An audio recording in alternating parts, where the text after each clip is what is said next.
हम जीवित है, लेकिन कभी हमने सोचा कि किस शक्ति पर, किस आधार पर हम जीवित हैं।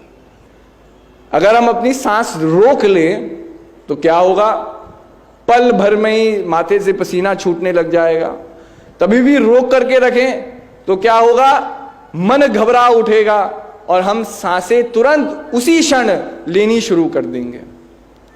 इतनी साधारण सी चीज जिसके बारे में हमने कभी गौर नहीं किया, कभी सोचा नहीं, कभी पल भर के लिए शांतिपूर्वक हमने सोचा ही नहीं कि भाई ये श्वासों की शक्ति जो है, जो मेरे जीवन का माध्यम है, मेरे जीवन का अस्तित्व है, अगर ये सांसें ना रहे, मैं नहीं रहूं, मेरा नाम नहीं रहे, मेरा अस्तित्व ही नहीं रहे, ये प्राण शक्ति क्या शक्ति है? जब ज्ञान हमारे जीवन में आता है तभी ये प्रश्न मन में उठते हैं, तभी ये जिज्ञासा जागृत होती है। नहीं तो अगर गुरु महाराज जी की कृपा हमारे जीवन में नहीं होती तो हम भी अज्ञानी की तरह, अभिमानी की तरह संसार में जी रहे होते, वही कर रहे होते जो हमने किया। लेकिन आज हमारा जीवन अलग है। क्यों है? क्योंकि गुरु महाराज जी की कृपा से हम उनकी शरणागत हुए और उनकी कृपा से एक अनमोल वस्तु हमें मिली, जिसके बारे में मीराबाई स्वयं कहती हैं कि पायो जी मैंने नाम रतन धन पायो, वस्तु अमोलक दी मेरे सतगुरु, कृपा धन अपनायो, पायो जी मैंने नाम रतन धन पायो। अब सोचने की बात है, अब आप गौर कीजिए। हम सब प्रसंगों को जानते हैं, कहानियों को जानते हैं, जो हुआ है इतिहास में उसे जानते हैं। आप सब जानते हैं कि मीराबाई एक राजरानी थी। एक राजरानी को आप बताइए किसी चीज की कमी हो सकती है? आज हम सोचते हैं कि भाई आज हमें इस चीज की कमी है, आज हमारा घर थोड़ा छोटा है, आज हमारी तनख्वाह थोड़ी कम मिलती है। हम 10 चीजों के बारे में अपने जीवन को देख करके कह सकते हैं कि ये कमियां हमारे जीवन में हैं।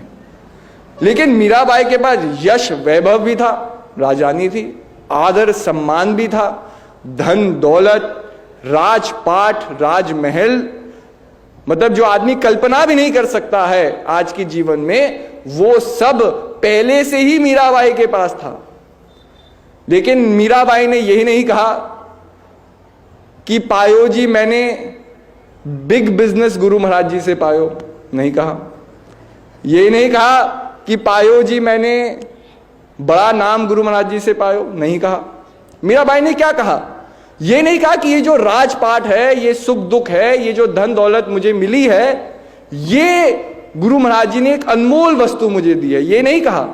ये कहा ये वस्तुएं तो व्यर्थ है, वस्तु अमोलक दी मेरे सतगुरु, कि एक अनमोल वस्तु सतगुरु ने मुझे दी है, जिसके सामने मेरा राजपाट, मेरा धन दौलत, मेरा मान सम्मान कुछ भी नहीं है। वो इन सबको से हटके है, इन सबसे भी अनमोल है।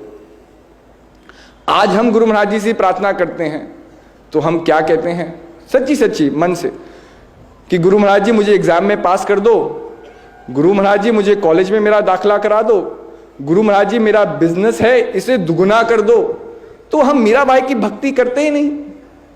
कोई अपने नाम की बात बढ़ोतरी के लिए प्रार्थना कर रहा है, कोई अपने सम्मान के लिए प्रार्थना कर रहा है। हम सब अपनी संकीर्णता में बंधे हुए हैं और अपने दुखों को बढ़ाने की प्रार्थना करते हैं।